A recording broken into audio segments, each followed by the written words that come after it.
If you can't read it or you're not watching it, my little notebook here says mindset hacks for avoiding getting pissed off on the golf course. Golfers, I am calling you out. I'm calling you out. You gotta be sharp up top. And the great players definitely separate themselves with their mental game. That's not to overlook all the fundamentals that are important in how you hit the golf ball, but the mind is primary. It really can take you from good to great or from bad to better. It's important that you're able to sift through the emotions of golf and be able to make good decisions that aren't emotional.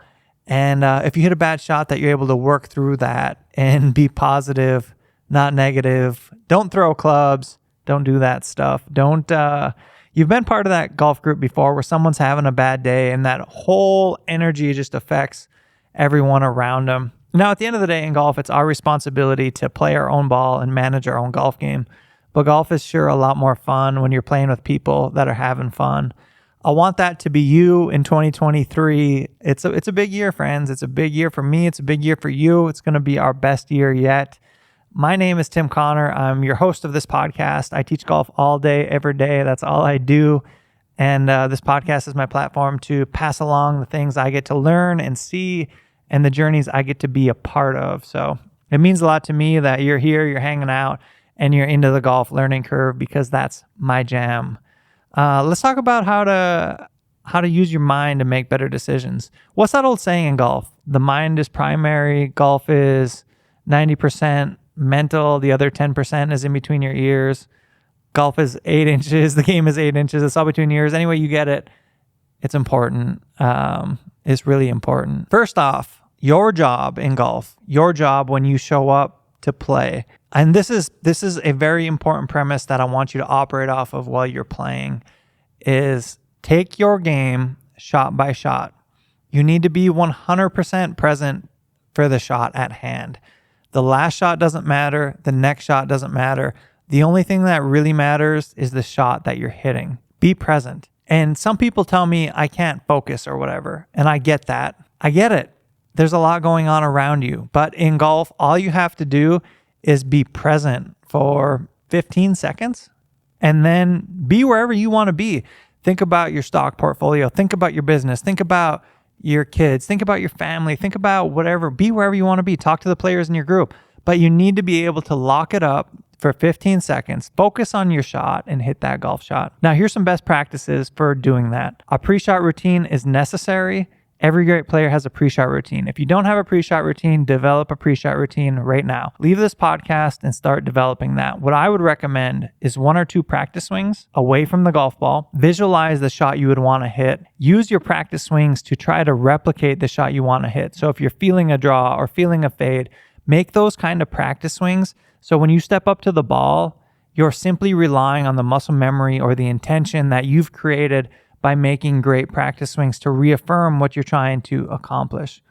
Once you've made those practice swings, your last thought should be visualizing your ball flight and visualizing success, and then step up to the ball, clear your brain, and just try to execute the shot that you just thought about. Observe the golf shot. This is important. What happened? Was it the shot you intended, or did it curve the wrong direction? Did you chunk it? Did you thin it?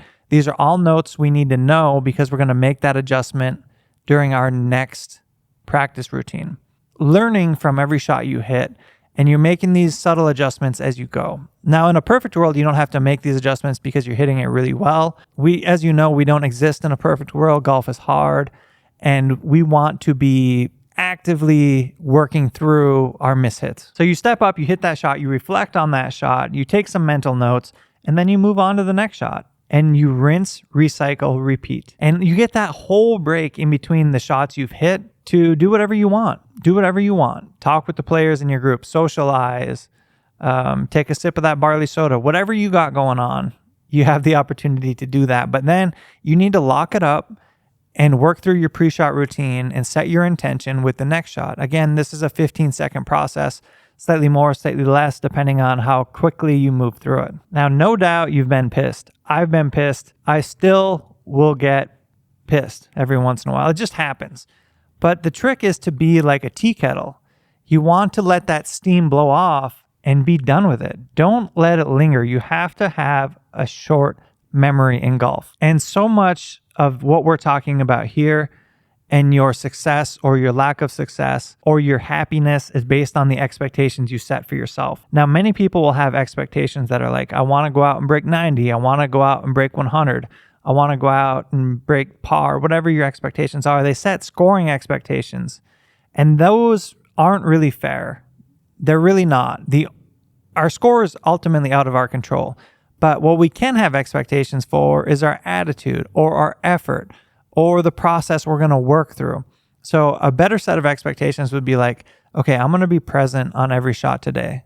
I'm going to have a short memory and focus on the shot at hand. I am going to have a great attitude today. You get it. There's a host of examples, but basically we want to be focusing on things that are in our control, not outside of our control, because the wind, the day's conditions, the things that happen, those are all outside of our control. But if we're actively staying present and working through our process, these things add up to cycle and set you a tier above most of the golfing public as you teach yourself to be in it throughout the game of golf and to be present and to be active and just to take it shot by shot. All of these things are an odds multiplier that will set you up for success if you're working through it. But like anything, this stuff doesn't just happen. It's not a snap of the fingers. We have to train ourselves for this to happen. It's very important. It will be very impactful on your scorecard and just your overall enjoyment of the game, just knowing the things that you can truly focus on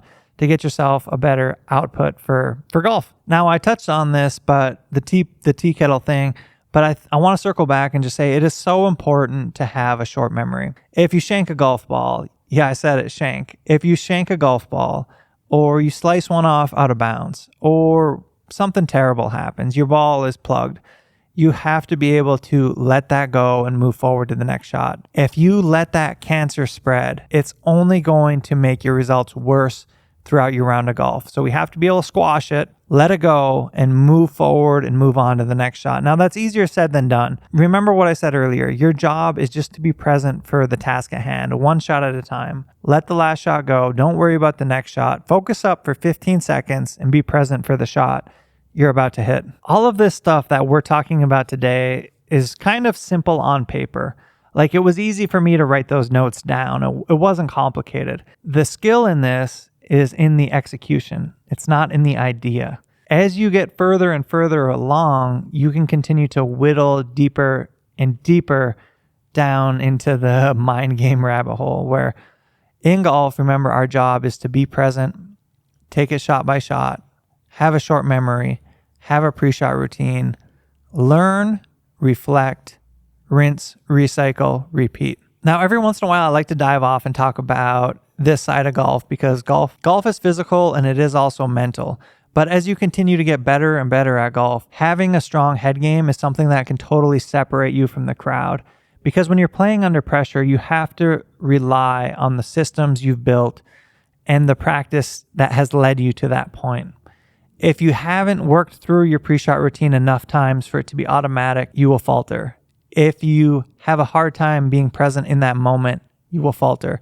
If you're counting your score instead of trying to hit a golf shot, you will falter. All of these things happen, and it doesn't happen in this linear fashion, all right? Golf, learning, especially in golf, is not linear. It takes time, but these are solid foundational principles that will help you, I believe, if you work through them, will help you have more fun with the game, but also have less of the ups and downs day to day, because you're focused up on the shot you want to be. Your mind is in the right place, and that stuff really starts to add up over time. Anyway, you all, I know this podcast is a little different. We're not talking about technique. I've had some success with these style of podcasts in the past, but let me know what you thought of this one. Let me know if any of that stuff resonated with you, or you have particular questions about what might be going on with your game. I think this gives you a great outline and framework to operate from. There's obviously nuance within anything that you do, but having a solid framework to get you started is a great place.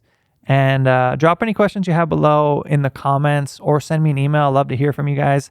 I don't know what you don't know. And sometimes I get my podcast idea from all of you. If you're not watching, go check this thing out on YouTube. Podcast is live and available on YouTube. It would be cool if you shared it with a friend, maybe the slicer in your group. And yeah, we will catch you back here, same time, same place, next week. He's crazy.